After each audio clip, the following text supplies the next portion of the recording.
flag of the United States of America and to the republic for which it stands, one nation, under God, indivisible, with liberty and justice for all. So I just want to thank everybody for coming. It's nice to have a packed room. We have a pretty full agenda tonight, and it's a regular business meeting. I imagine that many of you are here to lend your voices or participate in part of the music programming discussion. There will be a piece on the agenda in our planning report that will address that. And there are two sections within our agenda that have opportunities for public comment.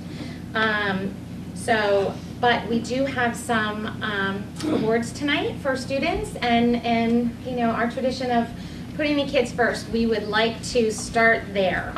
But before we can do that, we have to introduce our brand new board member who is here for his first meeting tonight. So I'd like to introduce Tom Pellegrino, who's the new member of the Madison Board of Education. Dr. Pellegrino is a special assistant to the president at Fairfield University. Prior to that appointment, and for the majority of his 14 years at Fairfield, Tom served as senior vice president for student affairs. In that role, he led and oversaw student development, student services, campus ministry, residential life, career planning, health and counseling, recreation and athletics, and public safety. Tom has been an adjunct professor at the Dolan School of Business, teaching a course on negotiation and dispute resolution. He chaired numerous strategic planning processes for the university, oversaw the Athletics Compliance and Grievance Committee, and was the treasurer of the Jesuit Association of Student Personnel Administrators. Prior to starting at Fairfield in 2004, Dr. Pellegrino practiced law for 10 years at Clendenson and Shea in New Haven for 10 years. He holds a bachelor's degree in politics from Fairfield University, a Juris Doctor from Syracuse University College of Law, and a PhD in educational administration from the University of Connecticut. Tom's a Connecticut native. He grew up in East Haven. He and his wife Carla moved to Madison in 1998. Together, they're teachers at St. Margaret's Religious Education Confirmation Program. And last but not least, they're raising their son, Christopher, who is a freshman at Daniel Hand. So I'm delighted to welcome Tom to the table. Thank you.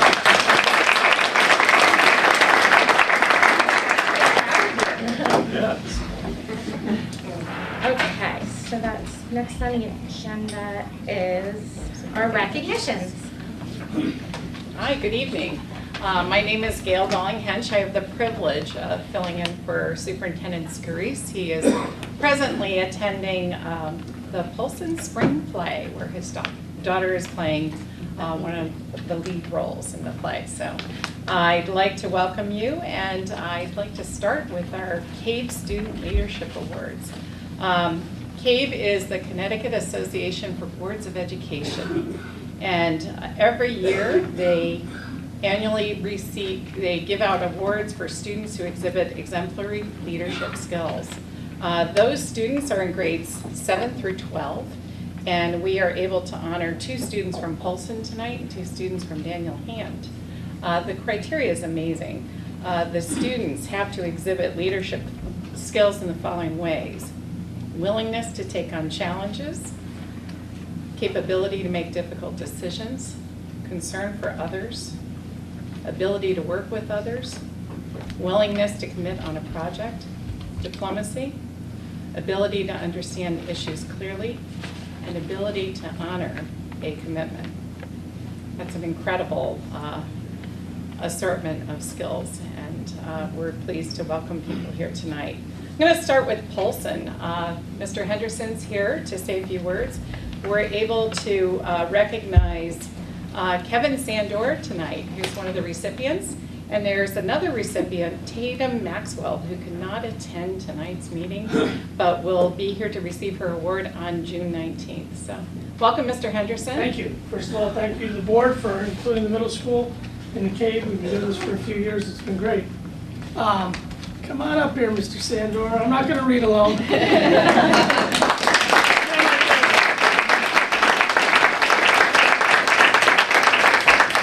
don't like to read things, but there's so much here from teachers and things. I'll read part of it that we put together. Respectful, polite, intelligent, dedicated, and most of all humble are words faculty members use to immediately when they talk about Kevin Sandor. Whether he's working on a peer helper project or just interacting with a friend at school, Kevin will always be respectful and kind. Although he does not describe himself as a leader, the people who observe him on a daily basis say he leads by example. I have more to read, but just the other day, school was just about to start, kids were coming in, and one of his teachers, Kevin, walked by and said good morning, and she just grabbed me and goes, I love that kid. I want my son to be like that kid. Kevin's team of teachers state, Kevin's sense of humor and easygoing nature make him an absolute breath of fresh air and a pleasure to teach. His peers look at him for guidance, both academically and socially. His teachers look at him to lead by example. His leadership and maturity come naturally to him. He's humble and extremely well-rounded, excelling both in and outside of school. He will be sorely missed by his teachers as he moves on to high school, and we know he'll be successful whatever he does. In addition to being an outstanding student and always on the honor roll, Kevin is an active member of the Madison Youth and Family Service programs and has a strong interest in robotics. He plays ice hockey and lacrosse, where he's a leader in both sports. Whether working independently or collaboratively, Kevin takes the initiative, leads by example, and encourages other students to do their best. One teacher reached out to me and wanted me to add something that said, Kevin has been the go-to person when a student is in need of a friend or support. And I know the situation where Kevin's called on a number of times to help out a couple of students. He happily accepts other students who have known to sit with at lunch or be around the halls. He's a part of a weekly lunch group that helps students work on social skills. Even when not with a specific group, he remains calm and kind to all. Because of this, there are students who feel connected to a peer at school. Kevin's the youngest and last of the Sandors to attend Polson. Our school community is a better place because of Kevin and his sisters, although, and I don't want to offend his sisters, they may have saved the best for last. So we thank them and this young man for all he's done for Polson. You like that, don't you?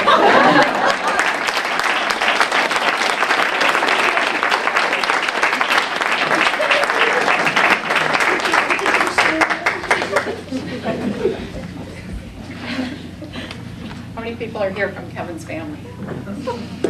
Thought it was all of you. And I see Mrs. Phelps here as well, beaming as you're speaking. Congratulations. You did a great job. He's taller than me. Everyone's taller.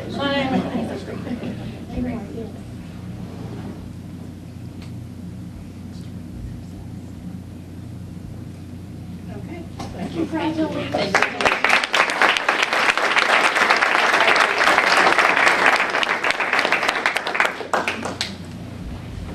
Welcome, Mr. Salutaria. We have two students here from Daniel Hand, and we'll start with our very own Emily Baker.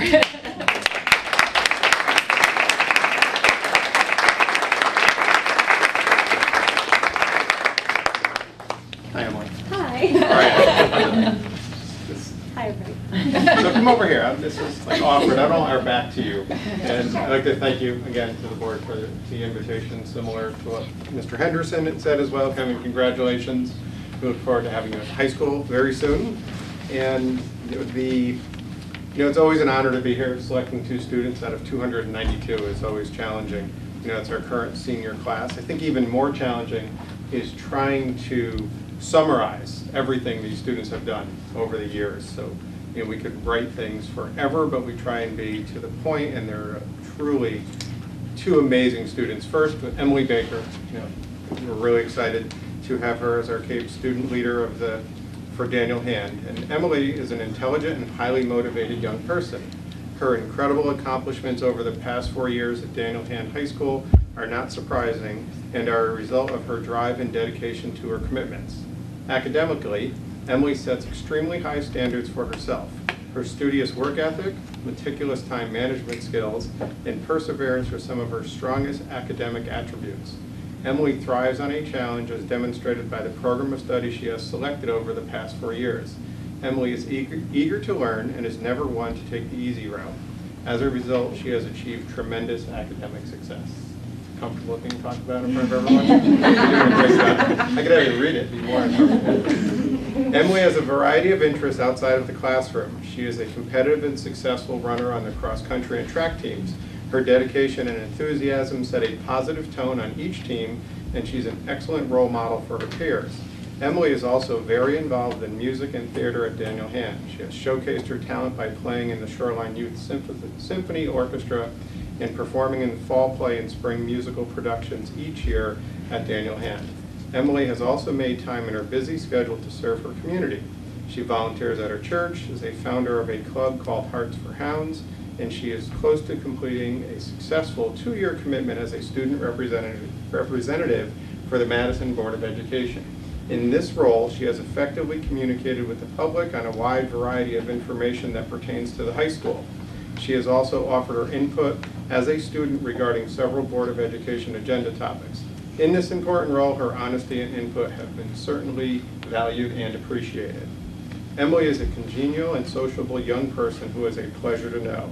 She is kind-hearted, easygoing, and enjoyable to be around. She relates well to others and is considerate to everyone who crosses her path. She is mature, responsible, honest, and trustworthy, and is an individual with the highest character and integrity. Emily has proven to have desire, initiative, leadership qualities, and an eagerness to be successful in all her future endeavors. Congratulations.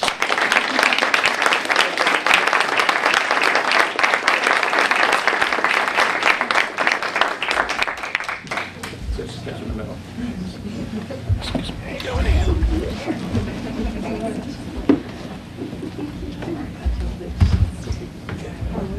Very proud of you. Okay, now I think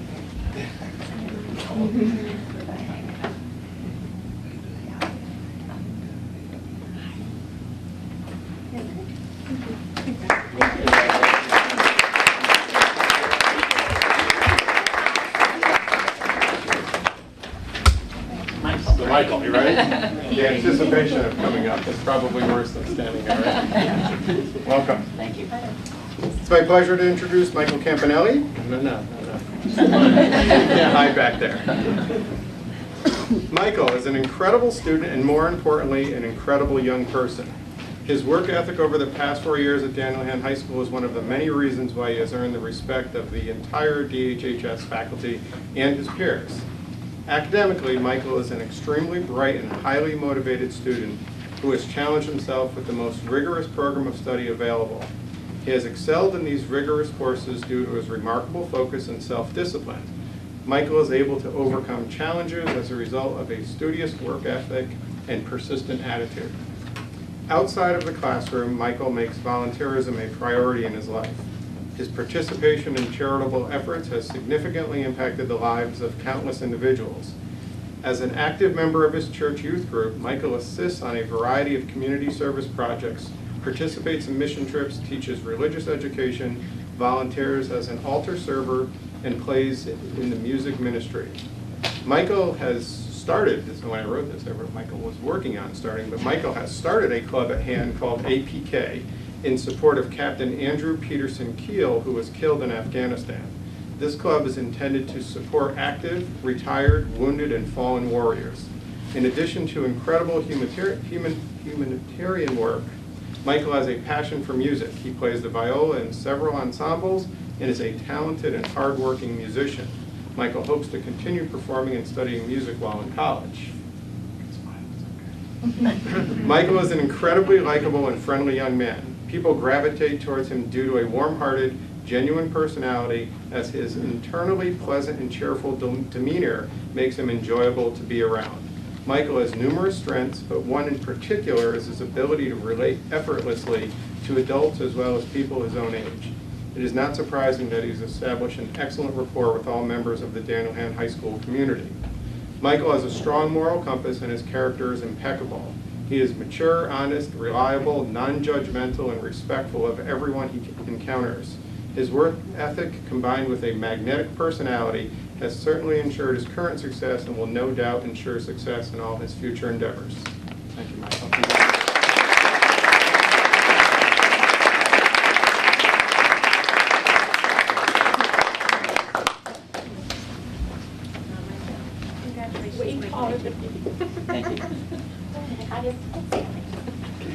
Thanks so much.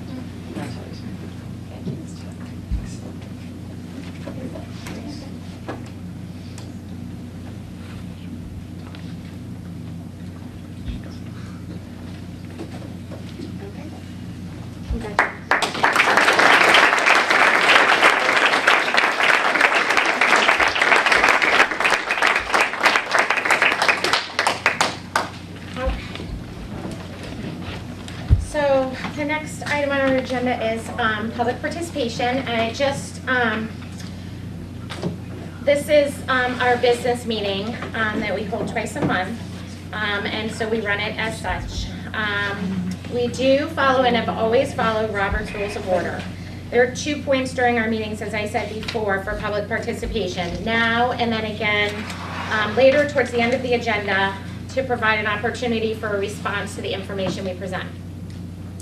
I'm aware that some of you may want to speak regarding the proposed changes to 5th grade music at Brown School.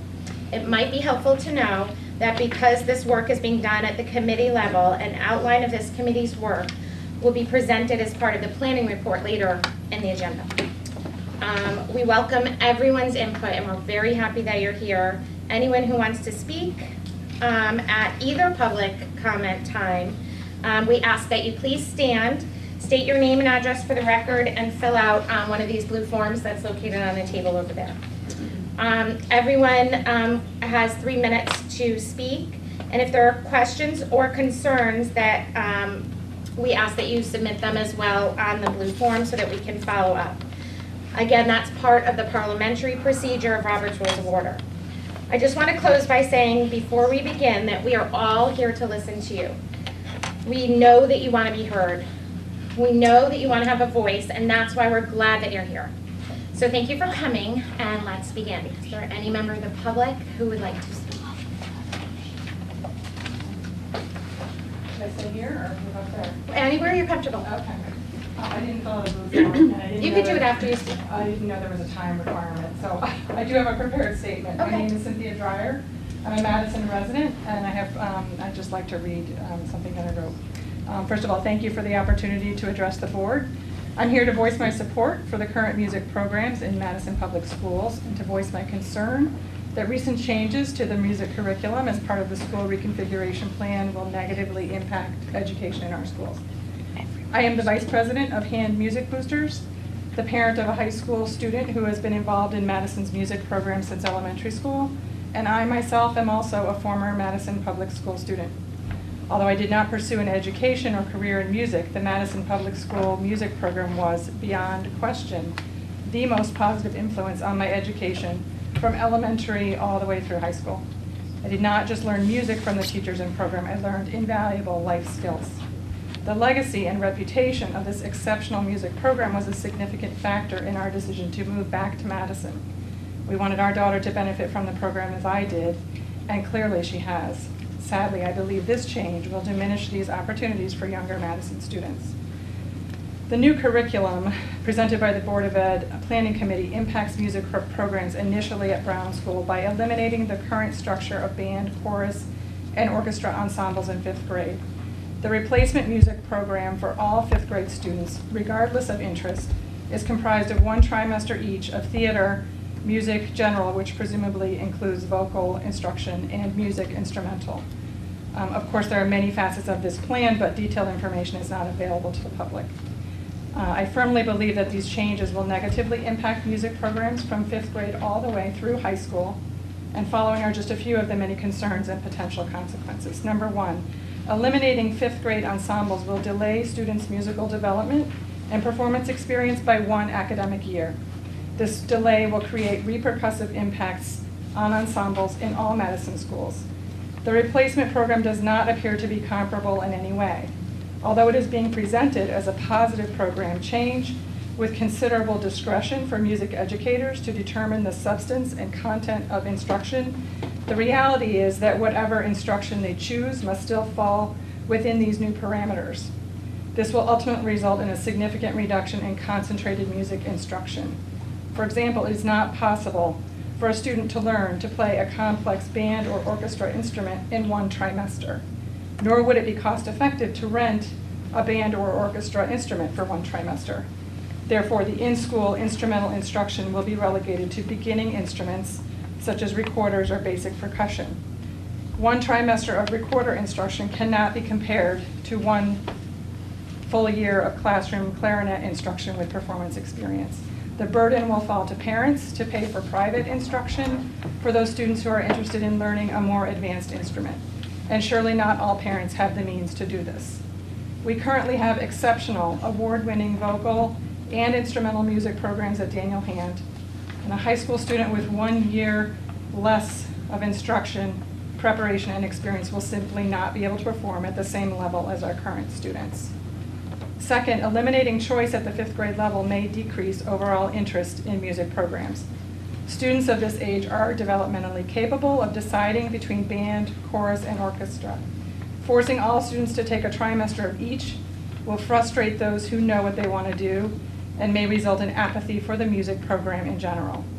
Countless studies have shown that, similar to learning a foreign language, musical skills are better developed with a strong foundation at younger ages. Many schools, including Madison Public Schools in the past, start kids on instruments even earlier than 5th grade. These are critical years to foster development of musical skills, and the lack of concentrated instruction at this age may reduce interest and involvement in later grades. I have one more paragraph. Okay, fair enough. The current music programs are highly effective and successful. The reason our programs are so successful is not due to any one specific teacher or class. They are successful because of the big picture approach and the model of outstanding continuity and collaboration from school to school. The new curriculum significantly disrupts the flow of this cumulative learning strategy and represents a fundamental shift that will ultimately impact the musical development and proficiency of students at the high school level. Our high school music programs have already been forced to overcome the challenges of an entirely inadequate performance venue, otherwise known as the cafetorium, and this new curriculum change is yet another blow to our music programs. According to its bylaws, the Board of Ed will, and I quote, seek systematic communications between the board members and students, staff, and all elements of the community, make special efforts to involve parents and the public in the process of formulating educational policy, and continuously attempt to assess public opinion as a means of assisting the BOE in determining policy and of assisting the professional staff operating the schools, end quote. To that end, I implore you to reconsider this change and consult with our music educators to investigate alternatives. Thank you for your time and consideration.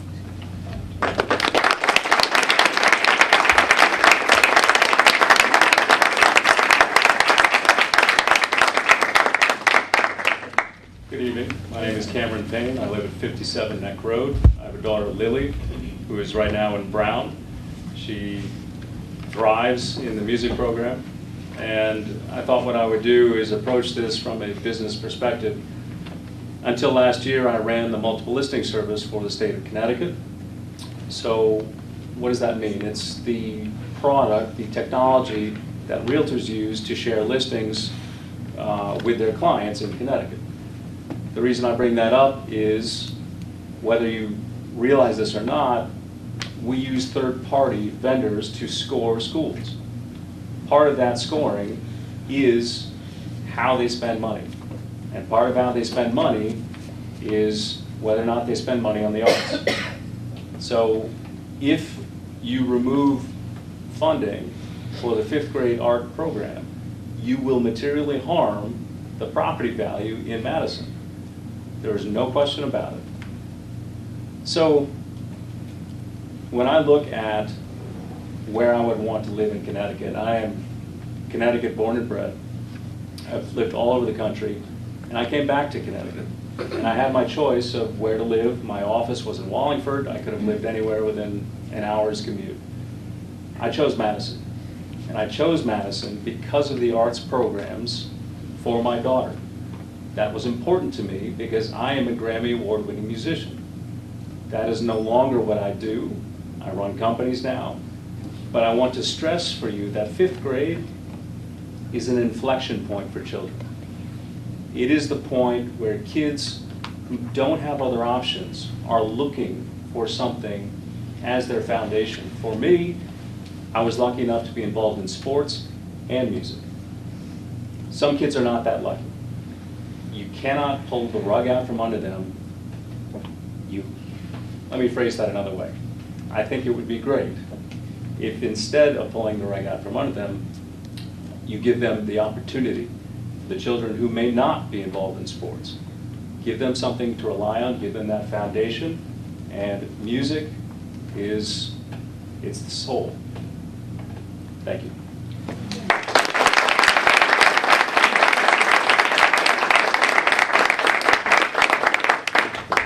Hey guys, my name is Jackman Shannon. I graduated in the class of 2011.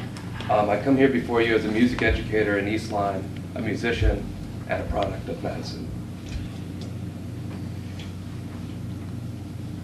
I started my instrumental music program in 5th grade in Madison. I was fortunate enough to get a trumpet handed down, and did not think I would be able to. I remember going to band class being really, really excited. And if anyone is a brass player, the first 35 minutes of that, I'm also lucky to have a bunch of students here too. The first 35 minutes of blowing into that instrument was probably the worst experience of my life, but then I learned a very important lesson, perseverance. I had a lot to say about, my experience, but in East Lyme, I have a similar program to what you are proposing right now, an instrumental trial program, and we're trying to fix that. It's not working. We keep looking around the state, we keep asking, we're trying to find programs that really work, and HAND is always mentioned, HAND has an elite music program, HAND has this, HAND has that, why can't we be like that? I think it would be awful to take away from the kids. It'd be really hard. I'm an athlete, I'm a musician, even more of a musician now, and without that, I don't know what I would be. So, please think about what you're doing before you do it.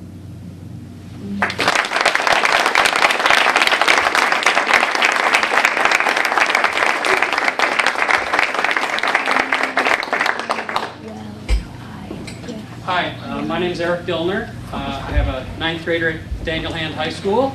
So 33 Cornish Woods is my address. I'm also the executive director of the Shoreline Arts Alliance, which is the arts council for 24-town region. And in addition to that, I'm on the board of directors of the Connecticut Nonprofit Alliance as the arts voice of the arts for the state of Connecticut. I fight for arts every day, often at the Capitol, working hard to say, hey, let's get it throughout the state of Connecticut. I have to say, I never would have imagined that I would be standing up in my own hometown saying, let's make sure that we keep music in the schools or keep the direction the right way. Now, honestly, I don't know the plan, and I want to learn about the plan. I'm hoping we could learn a little bit tonight about that.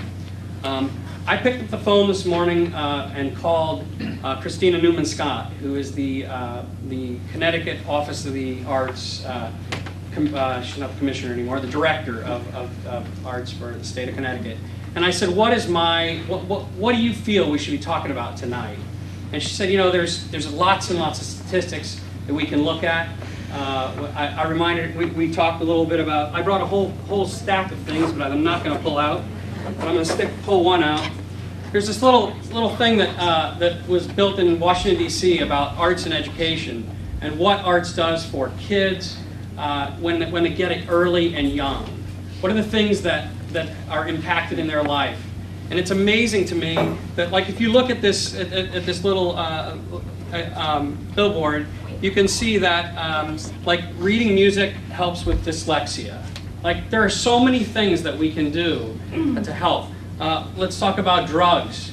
It gives them a focus. I mean, this gentleman down here just said, look, he was given a purpose in life. He had sports and he had art. Not everybody can find something, but if we give them an opportunity to taste a little bit of it all, we're going to find ways of solving some of these big problems that we have in our world today. So, again, I don't know the plan, But I want you to just remember that if there's anything that's related to cutting something related to this arts, don't let it happen. Please don't let it happen in my town. Don't let it happen in your town. And I know that the state of Connecticut will be behind us in saying, great, good job. But we can't look outside of the town for help. That was the one message I got today when I was talking to the state was, you know, you guys are rich. You don't need our help. And that's very sad that that's what I heard today. We have kids, we have families who cannot afford to run to a private institution to get that help. Make sure that we have it in the public schools. This is a great school. Yes, it doesn't have all the facilities we'd love it to have, but the teachers are really what can give us something important for our kids.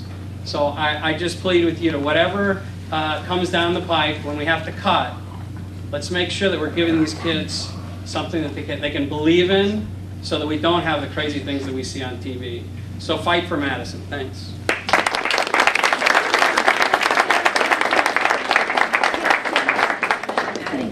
My name is Ian Lehman, part of the regional Southern Regional Middle School Band. Matt? My name is Matthew Vetter. Yeah. Okay, my name is Kip Pierce. So, we're all students at Brown Middle School, and in school, yes, I may not be the best language arts students. I may not be the best athlete. But band is something that brings you joy in the day. Okay. Something you look forward to. And to cut that from Brown Middle School would be a disappointment to the rest of the students coming up, and it'd just be something that they don't have anymore. Something that, yes, you can say, oh, well, glad for that part of that trimester.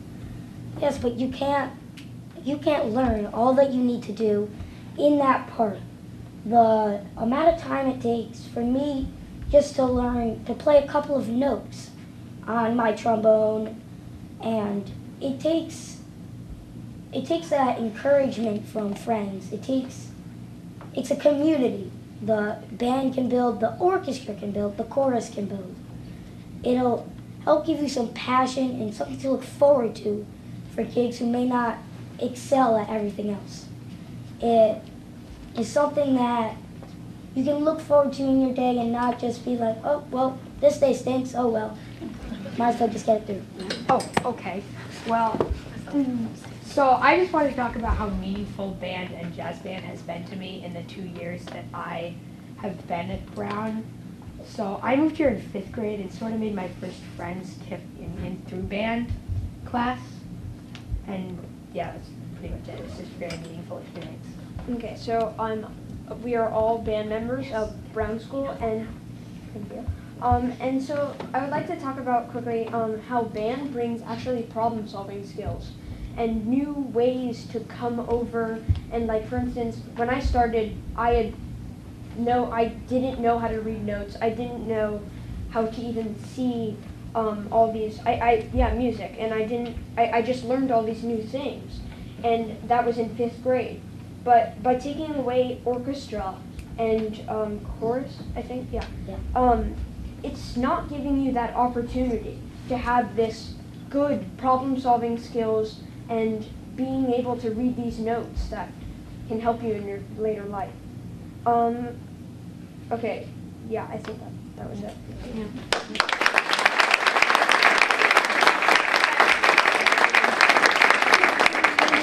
Just a reminder, if you didn't, make sure that you fill these out. Thank you. Go ahead, sorry. No worries. So Tyler Bigay, 611 Road. I just want to start back in 4th grade. I remember the one thing, aside from a new cool school and getting to say I was going to go into 5th grade, was that I looked forward to was being able to get my hands on a clarinet, and I was so excited. And it was the one thing that I looked forward to. And I had such a blast. And I can say from now where I am, I'm head drum major of the Daniel Hand Tiger Band. I see the immense joy that it brings so many people, that it brings me, and I can confidently say that this music program saved my life. I mean, I had a rough time in life and with things going on, and being able to always have that one thing, whether it be in the band room with Mr. Gage or hanging out with Mr. Soja, playing with Mr. Ferguson, anything. It's been able to inspire me, to keep me going. It's been able to keep a lot of people going, and I just want the board to realize how many students this will impact. I mean, just the band alone is almost 200 students. The music program is not just the people who are in band, orchestra, or chorus. There's also music theory, there will hopefully maybe be guitar, there's piano classes. There's people who just take that one class, but they are part of the music program, and they do learn from it, and it's very important to everyone. And by shifting this program and taking away the foundation, you're going to effectively rattle even the top, the 12th graders. I mean, one of the things that's fun about band is that we don't have to worry about what we're playing. We learn it, we know what we're doing, we have fun, and we bring joy to other people. I've had so many parents come up to me and say that the highlight of the game, even though it is a football game, is the band. And I do believe that changing this program will negatively affect this whole school and community. So, thank you.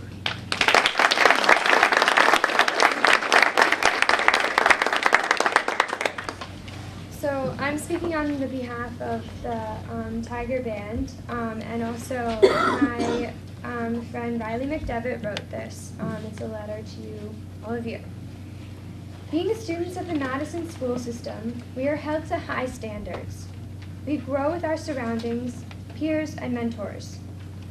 Students here in the Daniel Hand Band respectively believe that it would be foolish to take away the opportunity to properly begin an instrument in 5th grade. The band is not a class we are forced to take.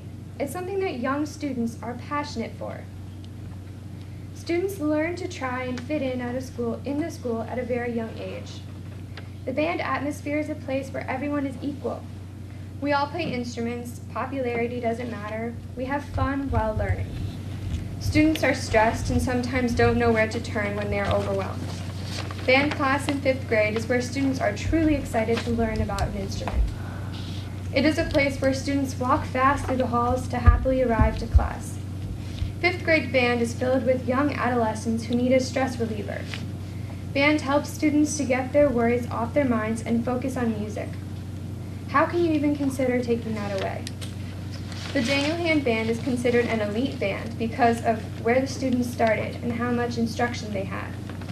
If the opportunity was taken, the DHHS band would have a hard time growing and staying one of the #1 bands. Students would have already lost interest in starting a new instrument by the time the school system offered it. Madison is already losing population. Imagine the decrease of students coming to Madison, and on top of that, the loss of interest in students to start band due to offering it too late. A study in 2011 at the Auditorial Neuroscientist Laboratory at Northwestern University concluded that music and reading are related via common neural and cognitive mechanisms, and suggests that a mechanism for the improvements in literacy seen with musical training. In simpler terms, learning music benefits students in all aspects of education. We ask you that you keep the opportunity for students to take band the whole year in 5th grade. Thank you. With passion, Miley McDevitt and the Daniel Hand Band. One band, one sound.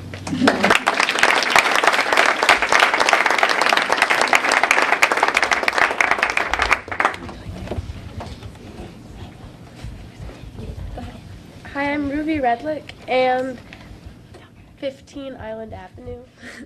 And starting band in 5th grade with Mrs. Murphy was one of my favorite experiences at Brown. I was really excited to start the baritone horn, and what I learned from Mrs. Murphy, including how fun band is, has stuck with me, and it certainly impacted my decision to stick with band throughout high school. Also, I think the new plan's elimination of incoming 5th graders' choice between which art they do is not good, because getting to say I was choosing a class was one of the biggest distinctions from me going from elementary school to middle school, and it also is an important introduction to making course selections, which can still be overwhelming.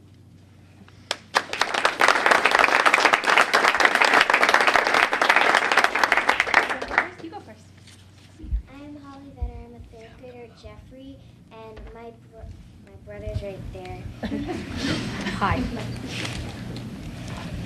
He's really liked the band and the jazz band, and I was really looking forward to going.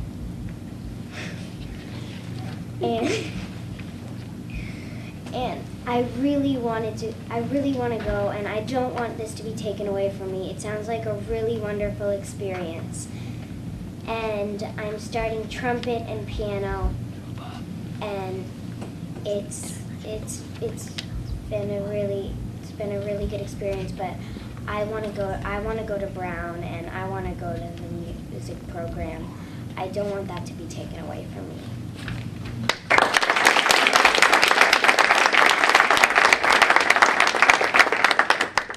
Hi, Stephanie Lesnick, 623 Green Hill Road. These are kind of hard acts to follow. I commend you guys all for being here, kids. I'm a parent who's currently has 4 kids in the Madison Public School System, and just had my 4th child play in the 5th grade band, and had their spring concert. I don't need to tell you how great it is. You all know, I know that you know, and I'm sure you're equally as proud of the program as we are. But I do think, well, before I say my opinion, I'll echo Mr. Dillner's words. I don't know what the agenda is. I only know the little bits I've heard, so I'm trying to have an open mind, and I'm speaking now because I'm afraid I might hit my bedtime before the second public comment period, but I want you to know that I don't think that cutting this opportunity for 5th graders is the greatest choice, even though I haven't heard the other options. I will remain open-minded, but I think it's a very valuable program. I think the teachers are extremely valuable. Part of me is nervous that this is like a stepping stone to cutting more music teachers, and I don't know where this goes. I understand the decreasing enrollment, we have to face these things, but I'm a little bit cautious about that. So it's a great program. It's clearly valuable in our children.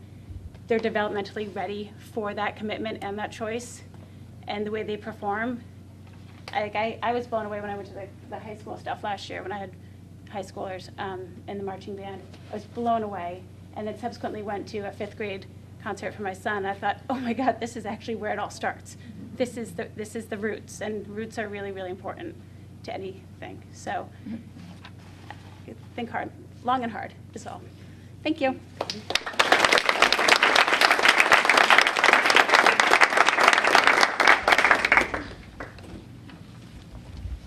Hi, I'm Mary Elliott. I know a lot of you. It's great to see you. I live at 50 Beechwood, and I have 4 children who have either graduated from the Madison Public School System, twin daughters who graduated, and I have 2 sons still enrolled, and they've all been through this string program, which is what I know best. And just to say, Madison's string program was why we put our house on the market when our twin daughters were in 5th grade and moved here. We were only 1 town away, and they were the only 2 kids who played violin and cello in their grade. And if you ask, well, why isn't there a string orchestra? The answer would be because no kids play strings, so why have a string program in the high school? At the time, there were also budget cuts and talk of pay to play, no chance for adding a string program ever. It was like we were living in a box and feeling like flat Stanleys, and the kids in the next town over lived in a cube and had that experience of a dimension that cracked open their minds and hearts and allowed springs to flow in ways my kids would never know unless we acted. So we moved here to Madison, where all our children have played in the orchestras and chamber ensemble, and even an all-cello ensemble, and ultimately much more, everything from the 6th grade jazz band to high school groups, including chorus, Wastel, encore, vibe, and the musicals. Was the move here for the strong string program worth it? We think so. It's been like a second family to us, thanks to Jessica Shaver, Carolyn Bulick, and the communities they've created for our children. We need to appreciate the integrated grade 5-6 orchestra and the remarkable degree to which our wonderful and beloved director, Jessica Shaver, motivates young musicians by choosing music they love to play. Rock, blues, Appalachian folk, shaker tunes, movie soundtrack numbers, and awe-inspiring classical music. I hope some of you on the board recently had a chance to attend the grade 5-6 orchestra concert, because it was absolutely fantastic. The younger ones are brought up by the older ones. They play together. Some may only be playing whole notes, easy open strings. Some are playing on higher levels, and they're all playing together. Really is a 2-year program, okay? And it's meant to operate that way, and it's very strong because of that.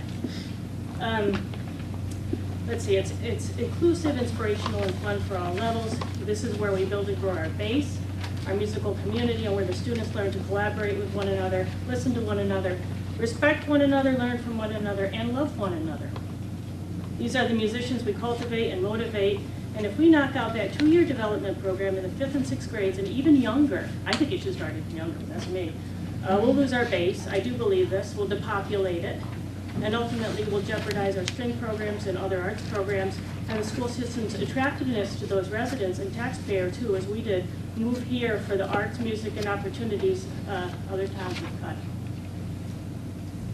Okay, the end.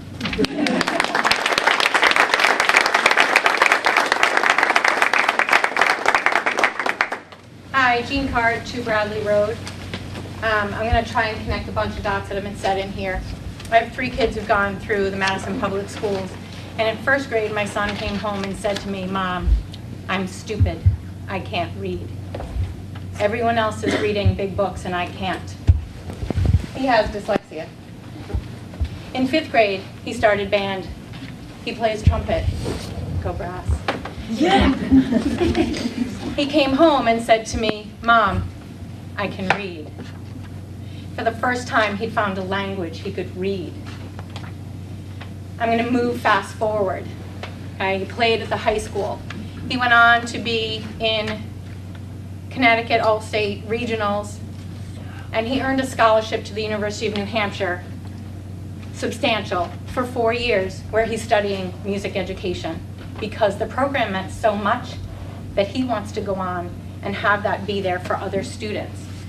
Boys up here, you were very articulate in saying, band becomes a place where you feel like you can thrive. Howard Gardner talks about the theory of multiple intelligence. Not everyone is designed to do physics. Not everyone is designed to be a Red Sox player. But my son would never have found music if it weren't for the program at Brown. And he's here now. I don't know if he wants to add anything.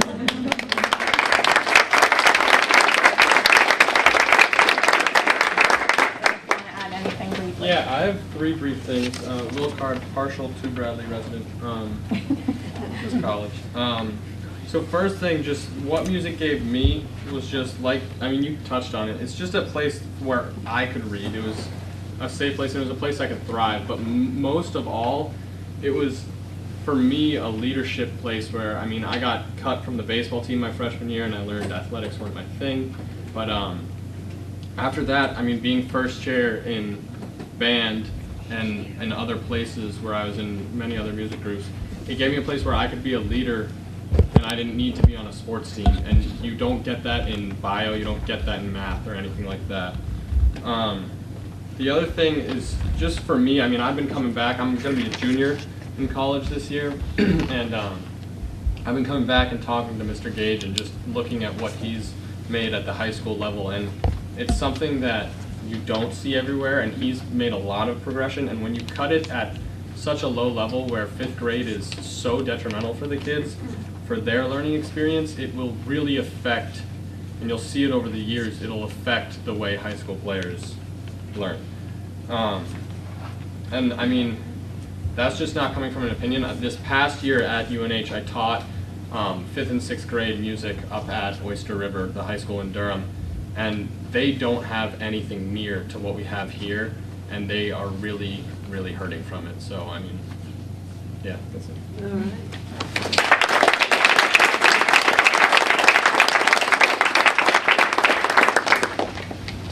Hi, I'm Carrie and I live at 145 Genesee and try to jump around. A lot of you said things I wanted to say already, and the students are awesome for all your sentiments. But I have three daughters who have gone through the Madison school system.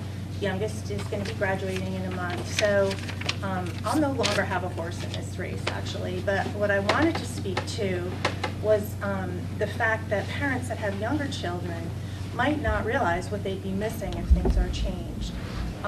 My 3 girls have played sports and whatnot, but really their love was music. Between all 3 girls, they've been involved in every musical program, play, except for sale. And so, been to every concert, going on up. Moved here 12 years ago. The school we moved from in another state, that program started in 4th grade. I didn't do private lessons before that, but my oldest daughter had a little bit of a leg up when she got here. I think, because of that. By the time she was a sophomore, she was playing an all New England Symphony. She found a home with the music program. Not every kid, as others have said, is an athlete. What they get as a community, education-wise, support, and something I want to also say is that the teachers in this program are beyond. They are outstanding, and I just want to recognize them. I'm also concerned that if there are changes, that those teachers, maybe they would go elsewhere. We'd lose that talent. Those teachers put in so much over and beyond. I mean, maybe younger kids don't realize how much they put in, their heart, their extra time. They just really make the program what it is. So in addition to everything else that everyone has said, despite the fact I won't have kids in the program anymore, I really want you to consider it for the future of the kids in the school system here. I also want to add that I was in the Music Boosters as secretary for many years and president of the Shoreline Youth Symphony for about 7 or 8, I don't remember. But those music programs, I see what has come from the Madison school system, having worked with kids all over the shoreline, from East Lyme up through Wallingford, down through Milford, and the kids from the Madison school system, and I'm not talking kids that have had private lessons, I'm talking kids that have participated in the public school, have gotten such enrichment from band through orchestra. It's just been incredible. So I really would urge you to reconsider any changes that you would make. Thank you.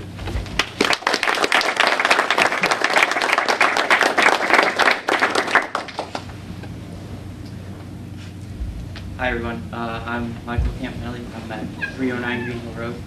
I don't really have anything prepared. I'll try and keep this brief. So in 5th grade is when I started playing viola, and before that I hadn't really had any musical talent really in my family. No one really played any instruments, and I didn't really know what to expect, and I was going back and forth whether or not I even wanted to play an instrument, but ultimately I decided that I would choose the viola. I listened online and I thought, all right, this sounds really nice, I'm going to try this.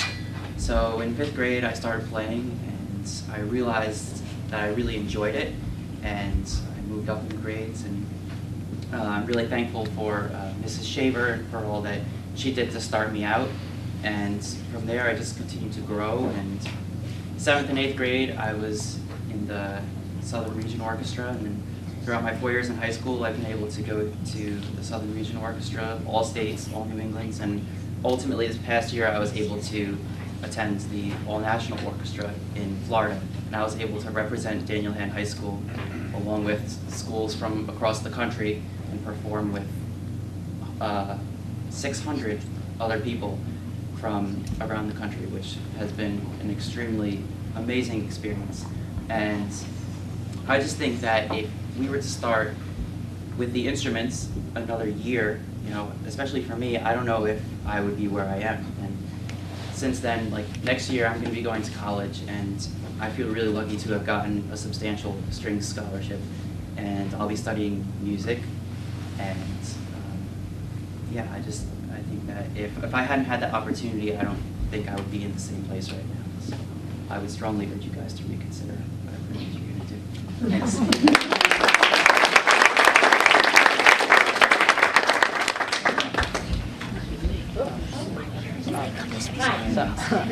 Kevin Sandor, 33 Kelsey Springs Drive.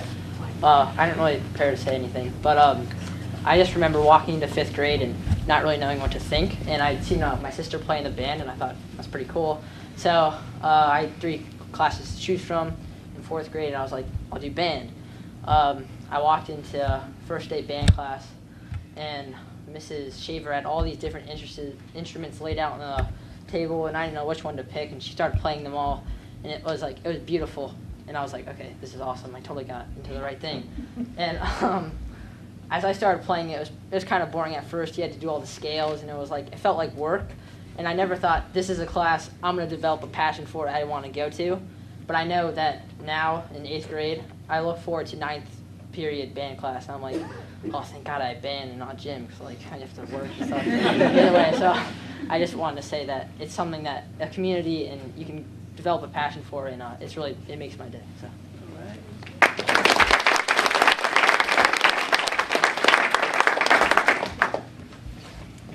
Hi, my name is Lisa Leventhal. I had not prepared a statement. I live at 123 Acorn, but I just wanted to add that there's something wonderful about going to the football games in the fall and seeing children of all ages, seeing older graduates, long time past graduates, attend the games, and the band really fosters a sense of pride in the community and a sense of community. It's one of the places, few places, as you advance through the grades, where you have an opportunity for multi-age instruction and mentorship, peer-to-peer mentorship. Also, having both a reluctant musician and an eager musician in the family, I can attest that it's been equally and differently valuable for each child. My younger child in particular, while standing in the auditorium at Island Avenue School, saw Mrs. Shaver come in and picked one of the less common instruments that are played, and she has had the opportunity to have very high quality instruction at no cost, and also that interest has led her to pursue multiple instruments. I am now paying for outside lessons, and I can attest to the cost that's attached to that. But having older children, I can also add that the quality of the music programming here in town is such that the colleges that my children are interested in recognize our community for the value of the music education that we offer. It is a selling point for our children who are eagerly anticipated by the music programs at the secondary level. And that is a beautiful benefit as a parent who would like to see their children succeed and continue as musicians. So thank you very much.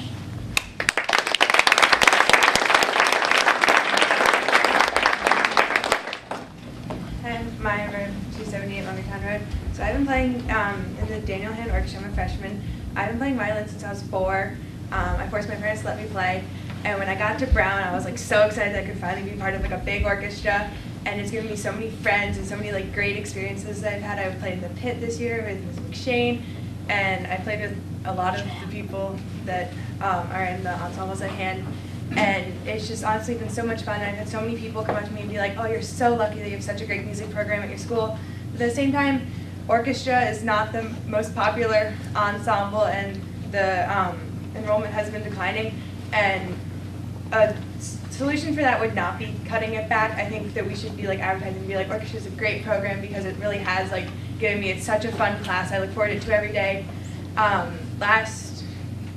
This year, I took music theory with Mr. Soja, and that was such a fun class, and it just has helped me so much. It's always given me a class that I can just be okay, I get a break, I enjoy this, I know what I'm doing, and it's just been such a good thing. I'm in chamber, and that's immersed me in so much more skills that I might not have learned in normal orchestra, and I wouldn't have got that if we didn't have such a great music program at hand. And I think that if we were to cut the program and push us back a year, we would not get to this standard. And I think that it's really important to have a good music program that's up with the rest of the state. And we would be one of the few that starts in 5th grade rather than 4th grade. Where we lived before, our music program started when we were in 3rd grade. And I moved the year before we would have started that, and I was so bummed that I couldn't be part of that. And so when we finally got to Brown, I was so excited, and I have had so many amazing friends and so many amazing experiences in that, and thank you.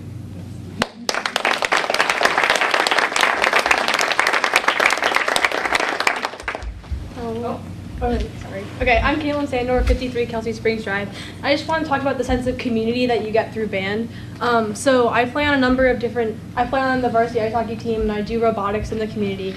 And band is something special that you get at school. You meet every other day at Brown, or how it was with the previous beginning band program, and every day at the high school. And it's a group of people who I'm not necessarily friends with, like very close friends with, or that I associate with, but you have a huge community where you come in as a freshman and the senior passes you in the hallway and they're like, hey Caitlin, like you're a band kid, I know you from band camp. It's a really special place where you can go every day and see, or every other day, especially in middle school, and see people that you know. And even when middle school is a stressful time, when I was in 5th grade, it was a combination of all the different elementary schools. You got to meet new kids in a safe environment where you were doing something that no one was good at, so there was no like competitive nature or anything like that. Everyone sucked at it, so you kind of just did it together. And then once you got to the high school, it like you're with the same group of kids for all of those years, and you just seen how each other have grown and you kept in touch. And like I see my classmates all here, and I feel so connected with them just because of how much we've been through together in the past 6 years. So yeah, thank you.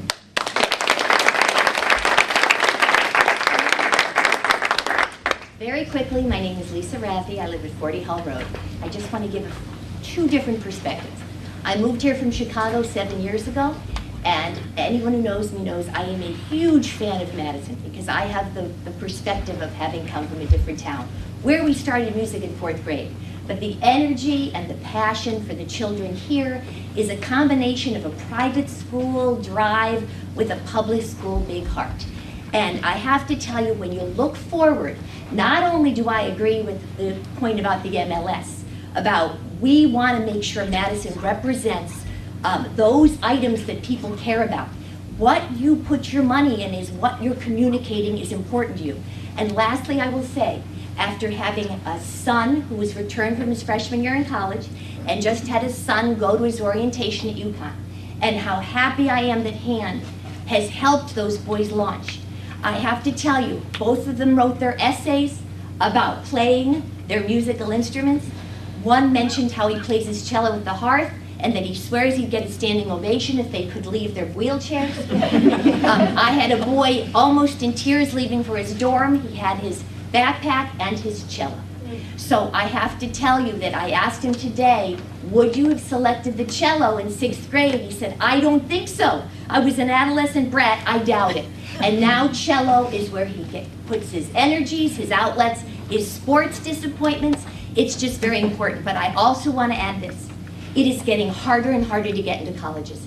I am an older mom. I have students that are doing this. You may have younger kids, but I'll tell you, it's not easy. It's getting harder every year.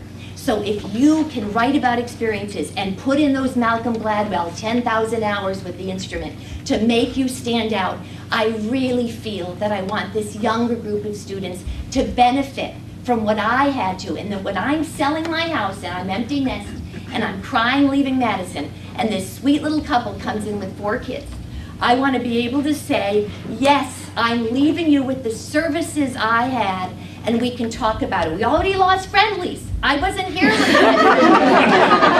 So please, let me carry on something when I regrettably, a long time from now, sell my house. At a beautiful real estate value, by the way, at a beautiful resale. So thank you.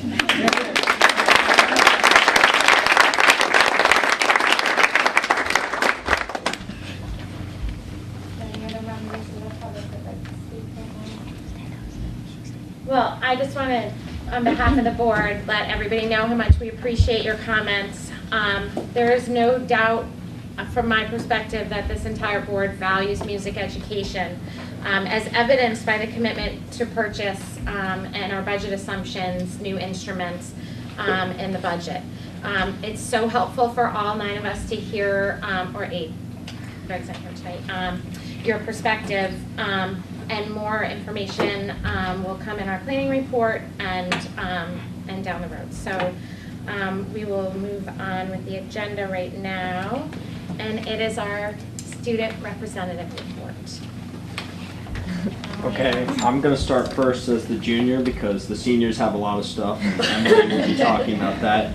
But in terms of just the whole school, things that are going on, tomorrow is the 8th grade student orientation, and me and a bunch of other students are going to be leading tours and showing them what hand is really like, and introducing them to teachers, showing them around the classrooms. And a really interesting thing that I think is great about our orientation is we show them like a club fair, and they get to see all the different types of clubs and groups that we have oriented at our school, and it's a great place to sign up and learn about things like that. And along from that, the physics classes are taking a field trip to Lake Compounce on Thursday. So that's it. All right, go ahead. Okay, so obviously the seniors have a lot of stuff going on. So first we have senior prom, which is at Cascade in Hamden at 6:30 on June 2nd. And we have a pre-prom assembly this Thursday to talk about opioid abuse and like the importance of staying safe with that, and also in just in general for seniors who might choose not to make as good decisions on prom night. We also have our literature presentations for seniors this Friday, and that is a school-wide event where seniors in AP literature classes go to the LMC and have 20-minute presentations. That's a culmination of about 2 months of work for their final project. And so anyone is allowed to come and attend if their teacher permits it. There's a yellow handbook that you're allowed to see, and they have catchy titles and an abstract, and you can decide which ones you'd like to see. Also, Monday, May 4th will be the unofficial, kind of official senior skip day. So if anyone wonders why 1/4 of Daniel Land High School is missing. Do you mean June? June 4th, yeah, that first month, and Monday after prom. And then Friday, June 8th, is our senior outing, where it's volunteer work this year. We have an option to do field day with the younger kids, or teacher helpers, or there's musical helpers, where the music students of either band or chorus or chamber orchestra or one other orchestra, 2 orchestras, are allowed to go and play their music for the little kids at the elementary school, to kind of inspire them to maybe take up an instrument. And then, and then lastly, Friday, June 15th is the last day of class for seniors. So that's all of our excitement before going off to college or wherever we decide to go. Very exciting stuff. Enjoy it all. Assistant Superintendent's report. Oh, thank you. Thank you. So I'll move on to something really exciting. The food services contract is up for renewal.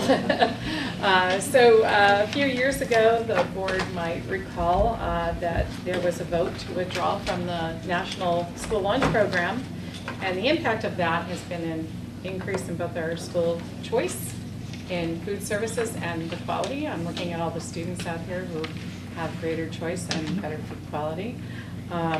We have entered into an agreement with Chartwells that is up for 1-year renewal. There's a lot of information in your board packets, and we will be asking to take action on that June 5th for this contract amendment. If you have any questions, please let me know, or Art Sickle will also be here at the next meeting. But in other matters, we also have a celebration from the Madison Rotary Club. They sponsor a Student of the Year program, and the criteria for that student selection is that students are honest, truthful, genuine, belief in fair play, and an authentic concern for others, thoughtful, and a seeker of advantages for all. One student from each school is selected, and they're presented their award at a breakfast that I understand is a great celebration. I haven't been able to get in because Mr. Grace always goes. I'm working on that. But Thursday morning, we had celebrations from Daniel Hand and Polson, honoring Roisin Byrne from Daniel Hand, and Natasha McCarthy from Polson, and Peter Wojtovich from Brown. I hope I pronounced that correctly. That were all presented with awards for Student of the Year, and we are celebrating our elementary school students on Thursday, June 4th. It's a great celebration. I also wanted to just keep the board up on our kindergarten enrollment numbers. Currently, we have 132 incoming kindergarten students that are registered with us. Our projection is 138, so we're actually right on target and looking very good for the fall. Any questions? Thank you. Board member comments? I want to personally thank everybody who came out tonight to offer their input. In terms of on the continuum of respectful input, you guys have been tremendous and we greatly appreciate it. This has been positive, and as a board, I'm sure my fellow board members also greatly appreciate it. My family has been very involved in the arts in town, and this is an important subject to me as well. One of my daughters in particular is about to graduate, and she's going on to a performing arts program for college. So this does have deep meaning for me. What I would like to offer for perspective is that in my over a decade on the Board of Education, I have never felt that the district, the school administrators, or the board have ever done anything on purpose to harm the kids or the community or to detract from education in town. We're often faced with difficult or challenging circumstances, and as an educational community, we come together to try and make the best of circumstances. We have a declining enrollment, we have facilities issues, and we needed to take the difficult step to close a school and to rearrange our grade distribution. And now, instead of having 5th and 6th grade at Brown, we have 4th and 5th grade at Brown. It's going from a middle school model to an intermediate school model. And this has some very consequential circumstances for the programming. We appreciate everyone's patience as we work through this.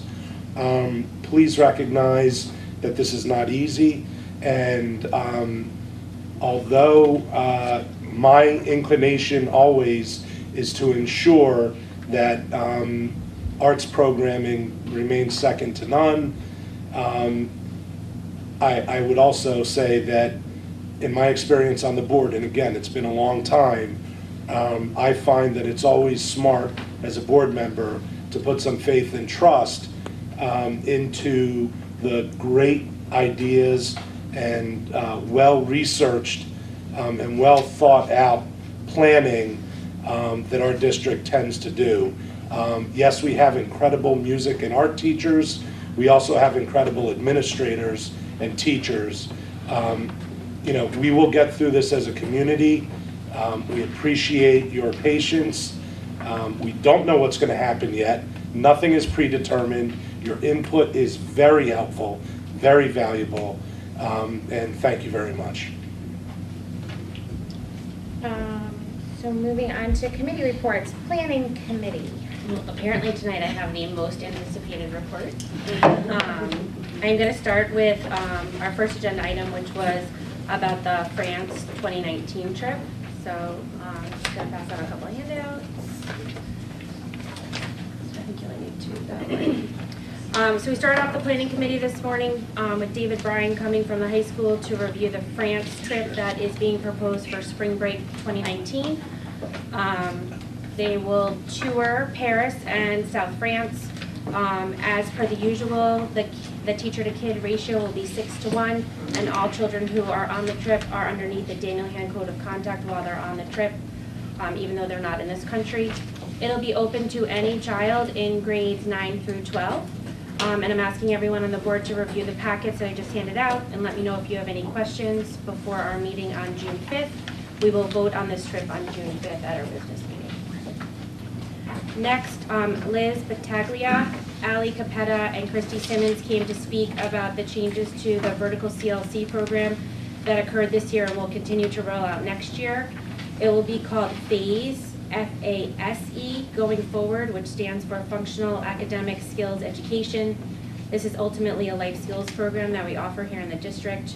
Throughout each phase, the special education department has developed developmentally appropriate activities for the children to be independent and to learn to be independent.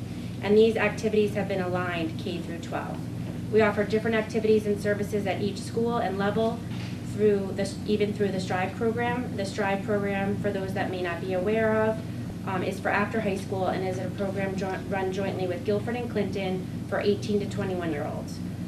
Students require different instruction to achieve the goal of being independent, being an independent learner at each phase of life. This program also includes related services that may be needed like OT, PT, speech and language, mental health professionals, and the like. This program believes it's imperative to look at the whole child. All these services are outlined in the student's IEP. This program is currently underway at Ryerson and Hand and will roll out more to the middle levels next year and will be modified as needed for the 2019 school year with the new school configurations. We then went on to talk about the Polson grade 6 through 8 schedule that would begin for 2019 school year. Frank Henderson and Julie Phelps came to speak to us about the 6th grade model for the 2019 school year. The 6th grade model will stay exactly the same as it is today, but in a new location. It'll be 2 teacher teams alternating science and social studies 6 weeks at a time. Spanish will continue every day in grade 6. The related arts will stay the same. That's art, health, and STEM, each for 1 trimester. Elective offerings will stay the same as they are now: band, orchestra, chorus, theater, or a student can choose an additional PE, as we no longer offer study halls as an option. And 6th grade will have their own lunch wave. We also revisited the new Brown model, which I think much of you are here to hear about this evening. The planning committee continued their dialogue with Julie Phelps, Tom, and Gail around the Brown School model for the 2019 year. We in particular today looked at the music program. The first point I want to make is that we are not taking away any music funding at Brown. The second point I'd like to make is that Brown is going to be an intermediate school rather than a middle school, and it is going to house grades 4 and 5. So this ultimately changes how we have to look at the model and the schedule. So we overall feel like the model being proposed is adding and enhancing the current children's music experience for 4th and 5th. And we, as a committee, are proud and excited about this. To help clarify any confusion about the current model and the new proposed model, I thought we would review both. The current model. The 4th grade has only 40 minutes of general music once a week. The recorder is the main instrument that is explored. Students commit to band in grade 5. It is hard for students to jump in later, and many are advised to select theater or chorus if they did not enter band in the 5th grade. Parents are renting an instrument based on a 2-year lease in the fall of grade 5 after only a few months of exploration. Most leases are 2 years. The majority of 6th grade students continue with what they selected. The only time the entire band meets in grade 5 is twice in preparation for a concert. Otherwise, they are taught in small groups around the instrument they select. Students meet every other day for a total of 90 days based on selection of band, orchestra, chorus, or theater. There is room for a second choice, but most grade 5 students select only one performing art. Reasons why the board supports the proposed Brown 4-5 model. The Brown offerings have all students, not just interested, in both grades 4 and 5 participating in a 30-day instrumental and a 30-day music program, the content of which is to be determined, but will include beginning participation in chorus and beginning studying in band. When considering the additional time allocated to the performing arts, theater, music, instrumental, 1 trimester each for 40 minutes every other day, this model increases performing arts education by 34 hours a year over the course of grades 4 and 5. This also creates a progression of learning in all performing arts that builds upon every student's foundational experiences before they are selecting. Current model has students selecting theater, instrumental band, orchestra, or chorus before every student has guaranteed experience in any of these electives. We are allowing students to explore a variety of instruments before rental commitments are made, This also allows grade 4 students to explore more than just the recorder in grade 4. The design of the content is yet to be determined, but possibly strings or keyboard. We as a committee also discussed with Julie Phelps the idea of an intramural or enrichment program before or after school for a band, orchestra, or chorus ensemble if there was interest, and this is something we will continue to look at over the coming weeks. Thank you. Personnel Committee. Greg is not here. Violet, did you leave? Nothing to report in. Yeah, we're in the middle of Teamster negotiations, same. Policy Committee. The Policy Committee did not meet this month. Nothing to report at this time. Finance Committee. Well, I'm happy to report that the budget passed last week, so that is positive for us for next year. And we met tonight after, I know that there has been discussion about the special ed expenses and the deficit that we have and how much exactly we would need to ask for from the town's special ed reserve fund, because we also had sort of the ESS position sort of looming. Fortunately, we actually received money back from the state for our education cost sharing, and in talking to the Board of Finance and the Board of Selectmen, they have taken the ESS piece off of our shoulders, which allows us to use the special ed reserve purely for special ed, which is nice. So we took action tonight to approve a letter for the board's consideration. The amount that we would ask for from the special ed reserve fund would be $82,000. We need to vote on that at our next meeting. This is just for your consideration tonight. I'm going to pass out the letter. The total amount in the reserve fund right now is $282,000, so that would leave us with a balance of $200,000 for next year, because it doesn't look like we'll be returning any money. However, we have a slight cushion in there. If we do return funds back, if we don't need it all, we will return this back to the town at the end of this year and ask them to please return it to the special ed reserve. Are there any questions? Thank you. Thank you, Learning Liaison. Yes, the Learning Board of Directors met on May 10th. The Executive Director and CFO presented and discussed their 2018-2019 proposed budget of about $70 million. The board will vote on their budget at the June meeting. They also announced at that time that the Marine Science Magnet School was recently rated a gold medal school by U.S. News and World Report. As part of LEARN's ongoing research on regional transportation, the Executive Director urged all member districts to share their transportation contracts with LEARN to assist in the development of a comprehensive study on this matter. That is it. Thank you. Facilities. All right, well, we missed our last Facilities Committee meeting due to the storm on Tuesday, last Tuesday, and that's being postponed to May 31st. And the agenda for that will be to finalize our 10-year plan and make recommendation to the board on that, to start developing a CIP plan to present to the board, for the board to then present to the town CIP committee, and we'll be taking up consideration of when to turn Island Avenue School over to the town.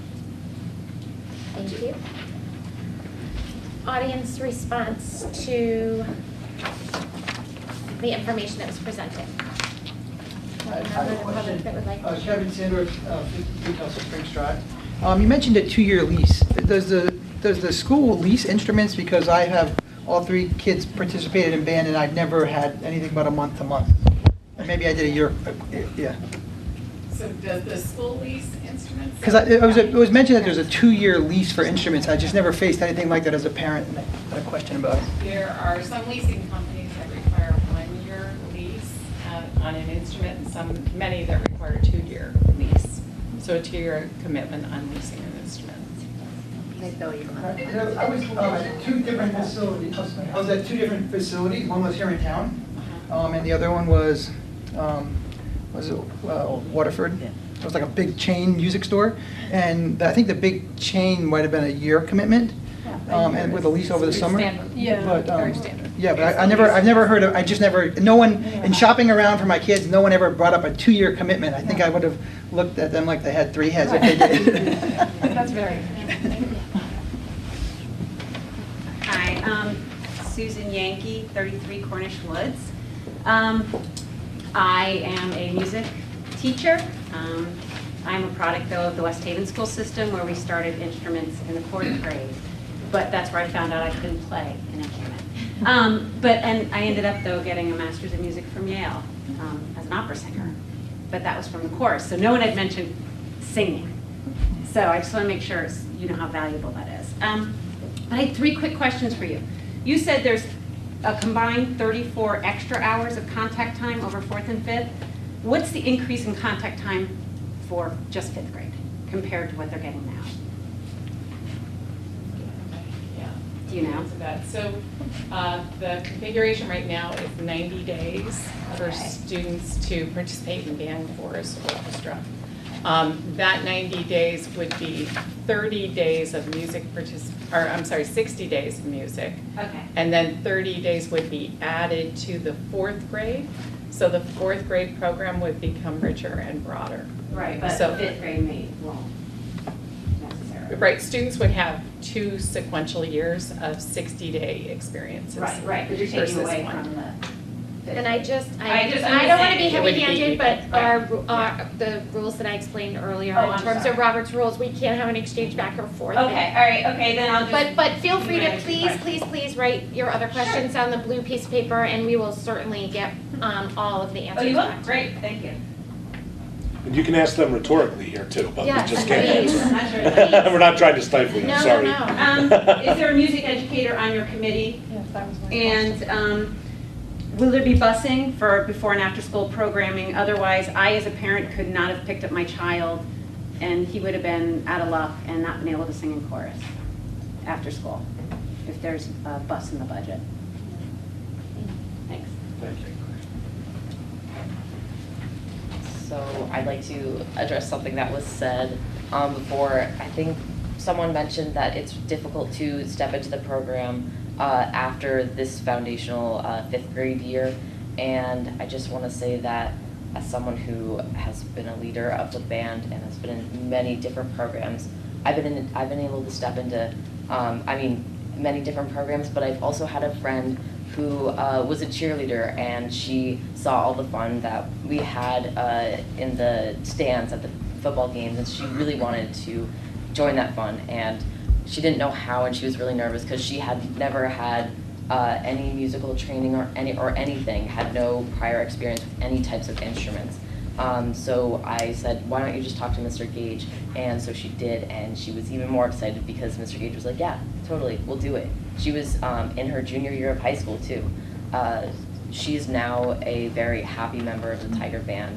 She plays the xylophone, and she loves it so much. But she was able to do this even with no prior experience. She didn't have to take any lessons. She didn't have to spend any extra money. Mr. Gage even provided her with the bells because she was a little hard on, being able to spend the money on that.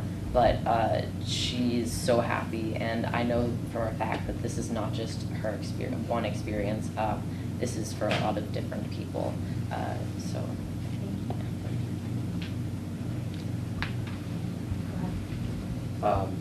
Hi again. Hi. So in East Lyme, I've mentioned before that we teach a sampler program, and in that I teach clarinet, trumpet, and violin. And this is a throughout the year rotation that my students get time on each of the instruments. And the idea behind it was that it would promote good decisions like, I didn't like reeds, so maybe the brass instrument was for me. We do a lot of singing and general music. I have a lot of students who don't enjoy singing, they like me, so they do it for me anyways, but they are so happy when we get to the instruments. We thought this would be a good way to get people hooked on the instrument that they wanted. It's promoting bad habits. I get to try this for 30 days and then I'm done and I can move on to the next one. So when we start in 5th grade, they're sitting there like, well, I'm sick of the trombone now. What do I do? And I have a lot of students in the middle school dropping out. So that's one thing that I'm going through right now and trying to reconstruct what we are doing in a program like that. A couple other things.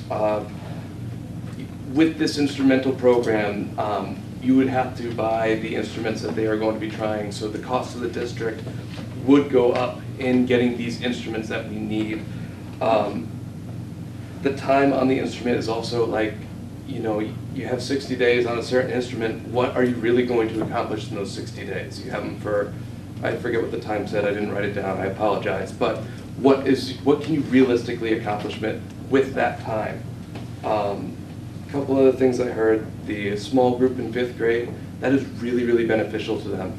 If you were to try to take the giant band class that we have in the high school level and teach them all how to put together their instruments of different instruments, that is chaos.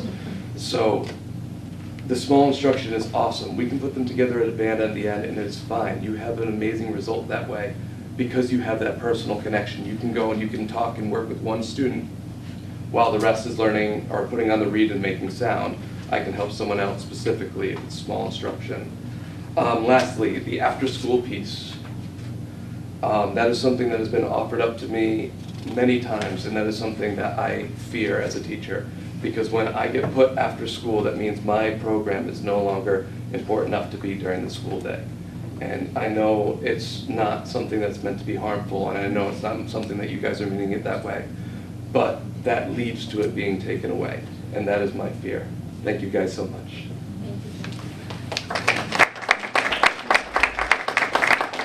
Cynthia Dreyer. I just wanted to tag on to what Mr. McShane was saying. You know, he clearly has a good idea as a music educator himself about the impacts of this proposed new plan. And I'm wondering, just rhetorically, I know you can't answer, but did the planning committee use a curriculum committee that also included music educators? Because I think that they have some valuable input, and as you reconsider, hopefully, this change, I would hope that you would be consulting with music educators to see the actual impact of the change. So we can talk about hours of music instruction, but really it's about the content of music instruction. So it's very different, you know, what you're proposing from what we have now. And you also mentioned that the 6th grade curriculum remains unchanged, but it's just in a different location. So that would then set a precedent that you can do that. So even though 4th and 5th grade are together, it doesn't mean that they have to have the same curriculum. So I just would implore you to consult with the music educators and get some feedback. I have a feeling that a lot of the music educators in this town who don't want to speak are feeling kind of blindsided by this. I don't think they were very involved in the process, and I just want to make sure that they are going forward. It's okay, Mrs. Dreyer, I'm going to break my own rule and just let our curriculum assistant superintendent address some of what you said, and I hope you all forgive me for breaking my own rule. She's a rule breaker. We met with a group of music educators earlier today. And we talked to them about some of the time that's allocated and added to grade 4 and what might be potentially done there, as well as the shifts in grade 5 and where some of the small group instruction might be able to be considered within the course of the day. To go back to your comment about the model being exactly the same in grade 4 and grade 5, it's a lot more complicated than that when you look at the hours of instruction across the board, which is what we did as a system K through 12. So we as a system had to examine hours as a first step in the process. Yeah. And I just want to be clear, the planning committee takes recommendations from the administrative team. So they came to us after consulting with musical educators as well as other educators and each other and came with a recommendation. We are not the experts. We take the information, we synthesize it along with our experts, and we make the best recommendation for the district. And that's our typical process with any subject. Okay. Any, yes. The rest of my family's gotten up and spoken today. Right. So I'm Kim Sandor, 53 Kelsey Springs Drive, and all 3 kids have participated in the musical programs. Much like the young man, my husband and I have not a musical bone in our body, and I don't think my kids would have experienced music if it wasn't for the program, because it wouldn't have been something that I would have thought of encouraging them to do. And like Kevin had mentioned, he struggled with that clarinet when he first got it, and it didn't make anything that sounded like music. But he kept at it, and he kept at it because he had to for that whole year. It was a labor of love maybe that happened, but so much so that he switched to a euphonia, which I didn't even know existed, as an instrument, and did extra classes with Mr. Leonard to learn how to play, and that's what he loves now. My daughter played the flute, then she switched to the one little sax, and then she switched to a bigger sax, and she plays 3 different instruments now. Blow my mind. I mean, again, not a musical bone in my body, but I think about Kevin John. I don't know that he would have, if he had only done it for one trimester, one chunk of time, would he have stayed with it and experienced the love and passion they have now for it? I mean, it's a riot to be hanging out with them, and they hear all this stuff that, I don't hear it. But they appreciate it and love it in such a different way, and I think it's enriched their lives socially. I think in a world that kids are full of stress and depression, and things are hard for kids to find their little groups.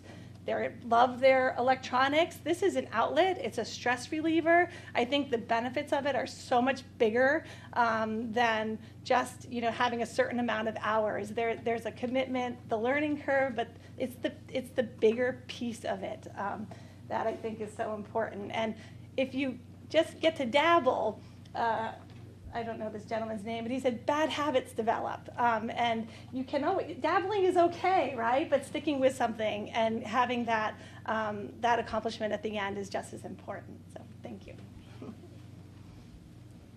I have something to just add on to that point. I had a friend in 5th grade who started out on oboe and realized that it wasn't really the instrument for her.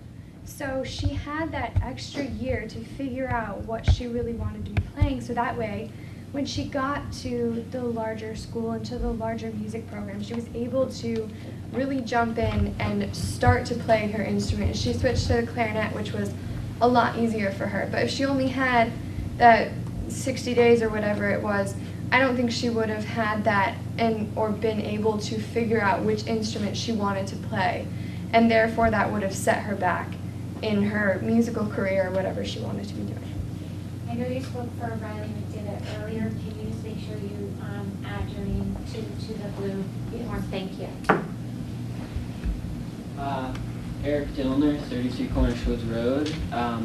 I heard before that you said that they're mostly learning about the recorder, and that's not very beneficial. It is very beneficial because that's when they're learning how to read the sheet music.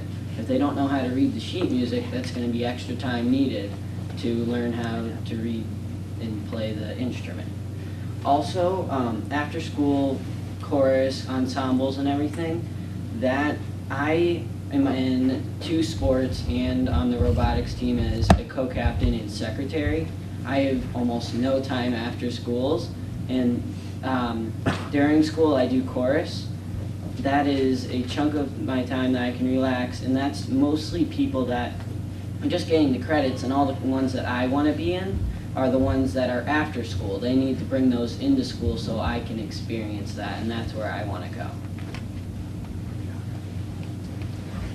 My name is Kirsten Mader, 36 Alien Drive. I'm a sophomore, and I started my music career at like the age of 8 or 9. Like, I started in 4th grade, which is before, and I think it has benefited me that I've started earlier than some of the students, but I realized that having more time to prepare myself fully devoted to an instrument has greatly improved my musical experience in the schools, and I think that not spending enough time to focus on a specific instrument doesn't give you the full experience, because I was awful. I've listened to recordings, I've listened to concerts, and I'm sorry that my parents had to sit through that. But I think being held to a higher standard where I'm accountable for not only myself, but also for the entire orchestra, the ensemble, it's not just me that I have to play for. I have to play for my parents who rented my instrument. I have to play for everyone else who has to sit in that class with me. And I think that not spending enough time on devoting yourself to it could really turn a student off from an instrument. I didn't get it in the first 30 days, it's not worth it to pursue it. I didn't get it in the first 30 days, but I love it now. I'm in an after-school program now, which kind of does not work very well, but I make it work. I've found rides. I stay to school until sometimes 6 p.m. if I have to. But because I had such a thorough education in music as a young child, I think it really benefited me now and where I am. So I would strongly suggest moving away from a shorter, more general education over a longer span of time. I'm Kevin Mader. I've listened to the music. I still have my hearing, everything's okay. I will add that the after-school classes, well, I think that's an idea and an option perhaps. It becomes difficult for parents to kind of coordinate around there. I'm lucky that I have some flexibility in my schedule and I can get to pick her up, and actually the buddy system has been what's working out for them for getting back and forth to their after-school programs. But I guess 2 points that I want to make. One, my father taught in the Madison school system for 37 years, and his classroom is actually the Brown School orchestra room. So when I went into that room there to go see Kirsten play for the first few times there, I was reminiscing about days of old when I used to go into school with my father. There's a program that used to go a quarter of a year. So my father used to change students out very, very quickly in there. And by the time you taught the kids how to take care of their fingers and keep their goggles on to do what, they started their birdhouses, they started their napkin holders, and a lot of which never got completed and were brought home for firewood.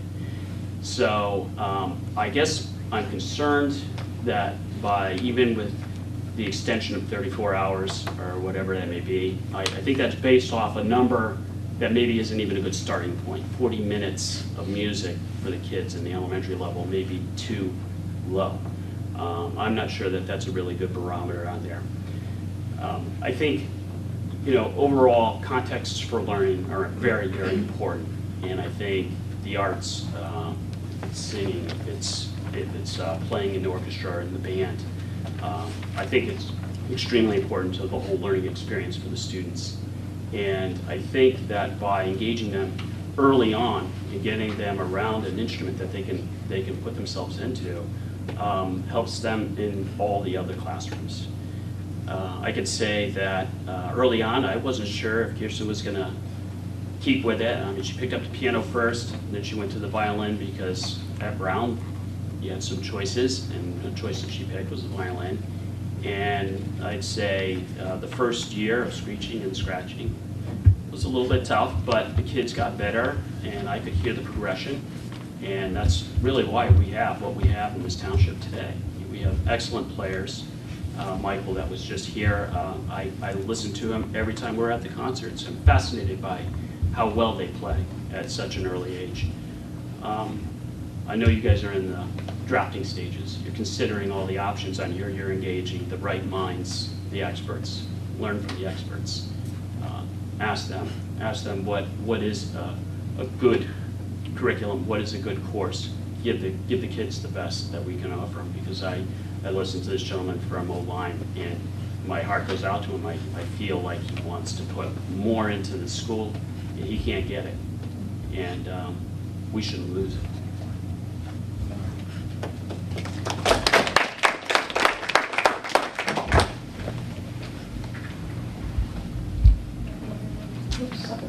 Kevin Sandor again, 53 Kelsey Springs Drive. You mentioned the teachers. So for me as a parent of 3 kids going through Madison schools, the band teachers and orchestra teachers have been phenomenal.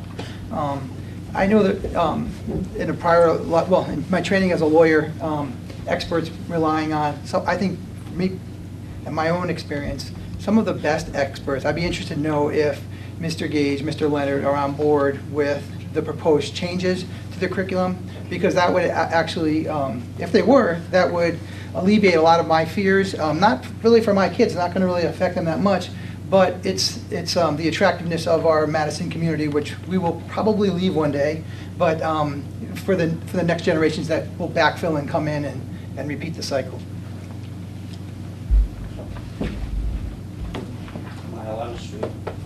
You have a microphone, not only are you. I mean, I don't think they work at all. We pretend they do.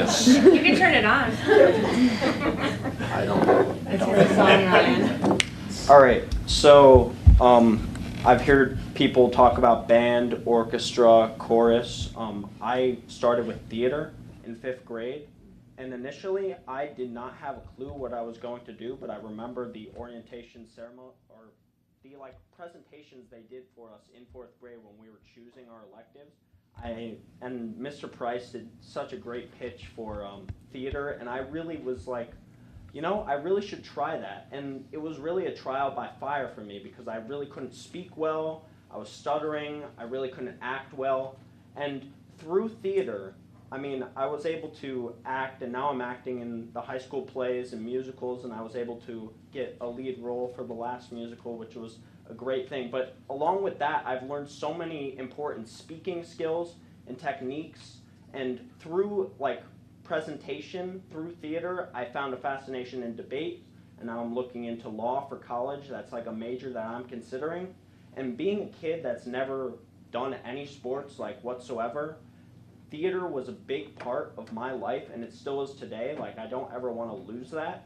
And with these kids here, I mean, I know so many kids from orchestra, so many kids from band, so many kids from chorus that are so dedicated to what they do, and they definitely would never want to lose a year. I think the reason that you probably put in this curriculum was the fear that kids are signing up for the wrong classes and they drop out eventually. But I quite think it's quite contrary. I think so many kids, a good majority of them, stay with the program in the high school. They have the choice to drop it. And you can see our band room, it's always filled with kids. Our orchestra room is always filled. Same with the chorus. And I know we don't have a theater program anymore, but we do all that we can in the theater programs after school. I really think that they're a crucial part of the students here, and they give us a choice, you know? These kids enjoy being there for the whole hour, and when you have these 3 trimesters, sure, they might enjoy one part of it, but they might not enjoy all aspects. It might just be the same as sitting in a physics class for them. I mean, I quite honestly don't enjoy playing an instrument. That's something that's frustrating and tedious for me, but I enjoy theater. That was something I really liked, and I loved to grow through 5th and 6th grade, 7th and 8th, and now as a junior, that's been a huge part of my life. Ryan, it will make you happy to hear that theater arts will start in 4th grade now. Oh, great. Are there any other? Yes. Ken Dreyer, 228 Ridge Road. The one thing I've heard tonight is certainly passion from all the members in the audience, and Mr. McShane had some very good input from things that he has seen. And the one thing that I'd like to see is, I've heard why you're making the change, but if you could address at some point in the near future why this model that all the people in the audience are passionate about, why that won't work, and why you're forced to change that. Tyler busy again, sorry, last time I'll speak. I just keep thinking of things.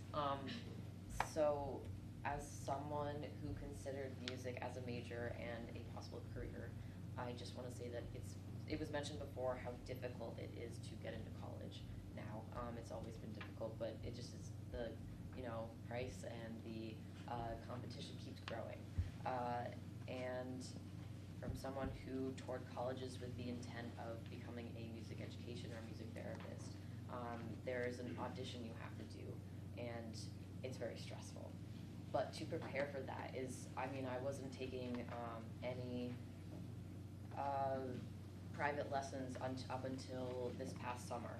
And even then, I was far beyond what a lot of other people who were touring these colleges, not just in skill or anything, but just what I had learned from these schools. And this is with no outside education.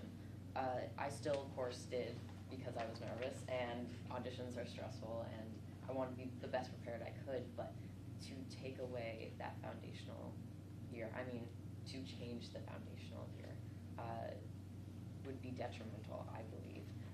We have so many great musicians, and it's a product of where you begin, and we learn passion from that first year. We learn just everything we take with us, and I really hope you reconsider. So thank you.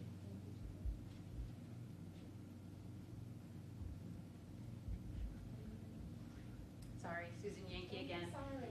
I've worked at multiple universities as a music teacher, and if a student comes in with great talent, but they don't do well in the sight singing, or maybe piano, or they do very poorly on the theory test, we will not take them because we know they're going to fail as music students. There's no way they're jumping into music school with other students who already have been given these skills. And I've actually substituted for Mrs. Soderberg before, and she teaches them in 5th grade how to read music, which is something I did not get. So I really feel like if you have to take other things, don't take that component away. Because really, even if they have the best voice in the world, we know they're going to fail because they can't do the theory or the sight singing or the piano. They just can't read basic music. We won't allow them to university, so.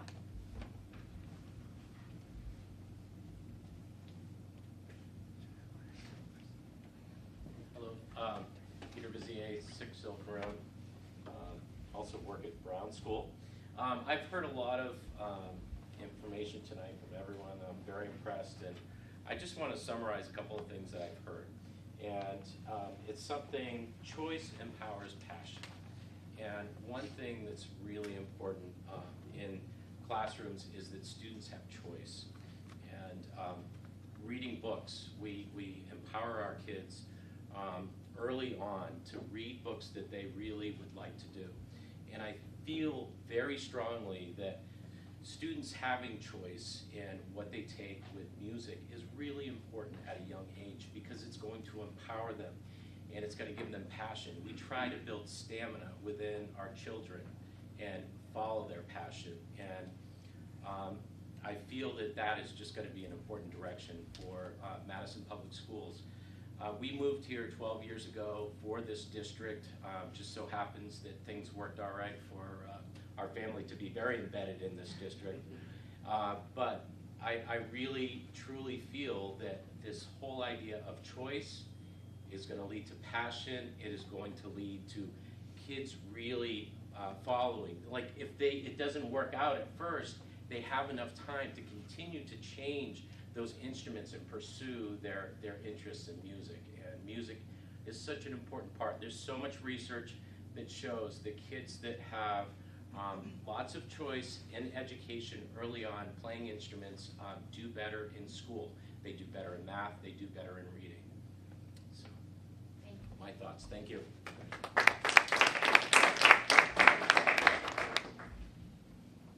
So you said that theater is now starting in 4th grade.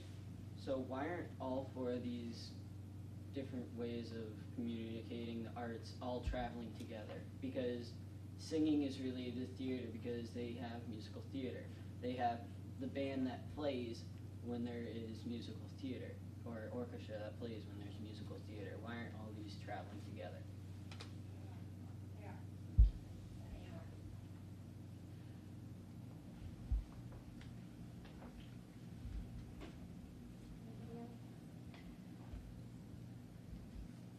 Thank you all so Thank you much. very, very much. Of course. Consent agenda. Can I get a motion to approve the consent agenda? So moved. Second. Thank you. All in favor? Discussion. Oh, sorry, discussion. Yes. I just wanted to call out 2 very generous donations in the amount of $1,500 each, both from the Brown Middle School PTO to Brown Middle School, one to assist in payment for the 5th grade Camp Hazen field trip, and the other to assist in payment for the 6th grade Lake Compounds and Camp Hazen field trips. Donations are greatly appreciated. Thank you very much. Thank you. I actually have one more question. Great. If you look at the actual line transfer amount, it looks large, but a lot of it is because we are transferring money to cover where the deficit is so that we could get down the request for the special ed reserve. Thank you. That's helpful, thank you. All in favor? Aye. Opposed? Motion carries. Can I get a motion to approve the minutes of the May 8th Board of Education meeting? So moved. Second? Second. Discussion? All in favor? Aye. Opposed? Abstain? Yeah, you have to abstain. You have to. I know you have to abstain. Okay, 2 abstention. Did I say all in favor? You did it. Motion passes. Okay, action item, I need a motion to adopt the balance scorecard, which has been presented at a previous meeting. Time to go. Someone's oh, that's the dryer. It's the dryer in the back. Scared me, sorry. Second? Discussion. Yes. I had made some recommendations and I missed the last meeting and I don't know what happened. They were adopted. They were adopted? Yeah. Were they? We clarified one piece, but I think everything that you included was included, and there might have just been like a couple extra words added to one. Okay, cool. It's in the memo that the board sent prior to this agenda. Oh, okay, thank you. You're welcome. Cool. In that case, I think I'll vote for it. Yeah. In that case, all in favor? Aye. Opposed? Abstain? Motion carries. Is there any old business? Any, the future agenda items, any future agenda items? Meetings and dates of importance are attached for May and June. Can I get a motion to adjourn? So moved. Second. All in favor?